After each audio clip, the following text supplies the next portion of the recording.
Ada dua tantangan utama yang sering dihadapi trader soal memahami likuiditas atau liquidity. Pertama, menentukan level mana yang sebenarnya jadi target pergerakan harga selanjutnya. Dan yang kedua, memastikan apakah harga bakal melanjutkan tren atau malah berbalik arah. Nah, yang kedua ini butuh pemahaman lebih dalam soal struktur market. Dan jujur aja, nggak semua trader punya pemahaman itu. Jadi di video ini saya sudah merangkum semua yang perlu kalian ketahui tentang konsep dasar liquidity serta bagaimana cara menerapkannya untuk menghasilkan trade yang profitable. Tanpa berlama-lama lagi, langsung saja kita mulai dari langkah yang pertama, yaitu memahami konsep dasar liquidity. Sederhananya, likuiditas atau liquidity itu adalah area di chart yang penuh dengan order yang belum tereksekusi, atau simpelnya tempat di mana terdapat kumpulan stop loss dari retail trader. Nah, liquidity ini biasanya muncul dalam dua bentuk. Yang pertama, external liquidity. Area ini berada di previous swing high atau previous swing low. External liquidity ini penting banget karena bisa jadi titik di mana tren berlanjut atau berbalik arah dalam bentuk liquidity runs atau liquidity sweep. Konsep ini selain external liquidity, ada juga yang namanya internal liquidity. Ini adalah likuiditas yang terbentuk dalam area external liquidity dan bisa berupa support resistance, supply and demand, atau fair value gap. Internal liquidity ini biasanya muncul di antara pergerakan harga sebelum mencapai titik utama seperti swing high atau swing low terbaru.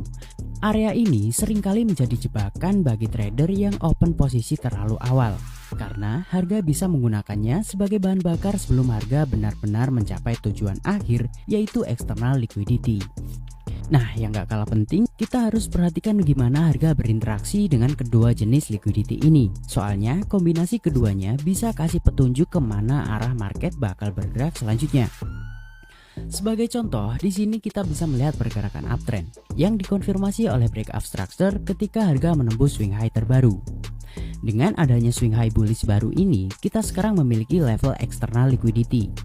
Karena struktur ini sedang dalam uptrend, kita mengharapkan harga menargetkan buy side liquidity atas. Namun sebelum mencapai target ini, harga perlu menemukan support sementara untuk menciptakan gelombang bullish berikutnya. Disinilah kita mencari bullish internal range liquidity. Sebagai contoh agar mudah dipahami, kita gunakan bullish fair value gap di dalam pergerakan swing sebelumnya. Nah, inilah area yang dapat digunakan market sebagai bahan bakar untuk mendorong harga menembus buy side external liquidity. Jadi, yang baru saja terjadi adalah harga menggunakan internal range liquidity untuk menembus external range liquidity. Dengan demikian, kita sekarang memiliki swing baru dengan level external range liquidity yang baru. Dan jika kita mengharapkan harga terus naik, kita harus kembali mencari bullish fair value gap di dalam swing yang baru ini, yang dapat digunakan sebagai bahan bakar untuk menciptakan gelombang naik berikutnya. Nah, inilah hubungan penting antara internal dan external range liquidity. Karena ketika kita melihat internal range liquidity tidak di-spek oleh harga, itu adalah tanda pertama bahwa market akan membentuk level change of character yang bisa mengarah pada pembalikan arah tren. Sekarang kita masuk ke langkah berikutnya, yaitu memahami perbedaan antara liquidity runs dan liquidity sweep. Serta yang lebih penting, gimana cara memprediksi mana yang bakal terjadi. Ketika harga menembus external range liquidity, entah itu swing high atau swing low sebelumnya, cuma ada dua kemungkinan. Pertama, harga lanjut bergerak ke arah yang sama atau disebut liquidity run. Dan kedua, harga justru berbalik arah atau disebut liquidity sweep. Sekilas kelihatannya gampang, tapi disinilah tantangan sebenarnya. Menentukan apakah harga bakal lanjut atau berbalik di level likuiditas adalah hal yang sering bikin trader bingung. Oke, mari kita mulai dengan liquidity runs dulu. Di sini kita punya swing high yang jadi external range liquidity alias target harga saat ini. Lalu harga naik dan berhasil close candle di atas level tersebut. Tapi sampai di sini ini masih sekedar breakout, belum bisa dibilang liquidity run. Yang kita cari adalah candle bullish tambahan yang muncul setelah breakout dan menciptakan bullish fair value gap yang berada di antara level external liquidity seperti ini. Kenapa ini penting? Karena agar harga bisa lanjut naik, dia perlu bikin internal range liquidity yang nantinya bisa dipakai sebagai support saat terjadi retracement. Tapi poin pentingnya, kalau fair value gap terbentuk setelah breakout atau di atas level breakout, ini menunjukkan kalau buyer cukup kuat buat dorong harga lebih tinggi. Tapi kalau fair value gap terbentuk sebelum breakout, kita nggak bisa langsung anggap itu liquidity run high probability. Untuk liquidity run di sell side, prinsipnya sama, tapi kebalikannya. Kita cari fair value gap yang terbentuk saat breakout atau di bawah level liquidity. Sebaliknya, kalau fair value gap muncul di atas level breakout, kita nggak akan menganggapnya sebagai level liquidity run yang high probability. Sekarang, mari kita bahas liquidity sweep. Di sini kita punya swing high yang jadi target liquidity, tapi kali ini ketika harga naik ke level itu, harga gagal untuk close candle di atasnya. Ini menunjukkan buyer kehilangan tenaga yang akhirnya membentuk fake out, yaitu salah satu sinyal paling jelas kalau harga lagi bikin liquidity sweep. Dari sini kita bisa antisipasi kemungkinan pembalikan directional market. Tapi gimana kalau candle bullish justru close di atas level swing high? Ini bukan berarti liquidity sweep otomatis gagal. Kita bisa lihat lokasi terakhir fair value gap bullish terbentuk. Kalau fair value gap ini ada di bawah batas swing high terakhir, kemungkinan besar harga bakal turun dan melewati fair value gap ini tanpa perlawanan. Ini sinyal pertama kalau directional market mulai berbalik arah. Tapi karena kita trader konservatif, kita tidak bisa langsung open posisi sell. Dari market structure yang udah kita bahas sebelumnya, kita harus nunggu harga menembus swing low terakhir.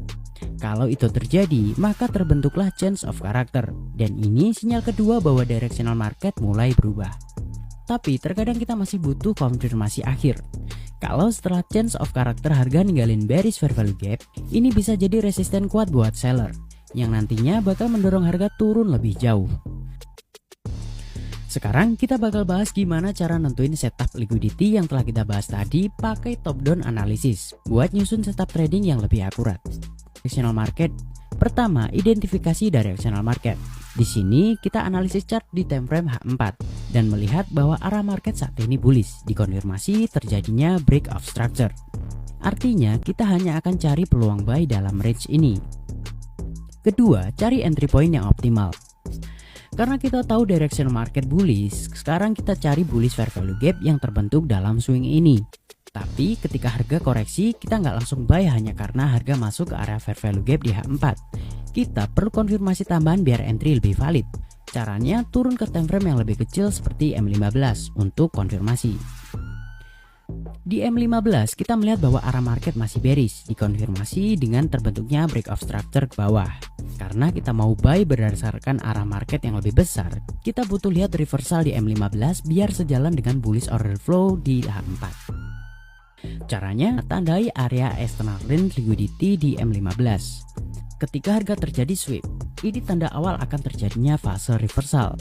Kedua, terbentuk bearish fair value gap di M15 yang gagal menahan kenaikan harga. Ini sinyal kedua akan reversal.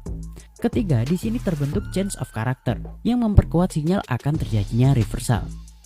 Dan ketika harga kembali ke area fair value gap bullish saat terjadi change of character ini, inilah titik entry dengan probabilitas tinggi. Jadi, kita akan gunakan area fair value gap ini sebagai entry point buy. Sekarang entry udah kita ambil di M15. Selanjutnya kita naik lagi ke H4 buat lihat target profit. Dan target utama kita adalah buy side liquidity di H4. Kalau mau hold lebih lama, kita bisa cek struktur market di time frame yang lebih besar buat lihat potensi kelanjutan tren. Sekian untuk video kali ini. Kalau kalian merasa video ini bermanfaat, jangan lupa tinggalkan like dan tinggalkan komentar tentang konsep trading apa yang ingin kita bahas di video selanjutnya.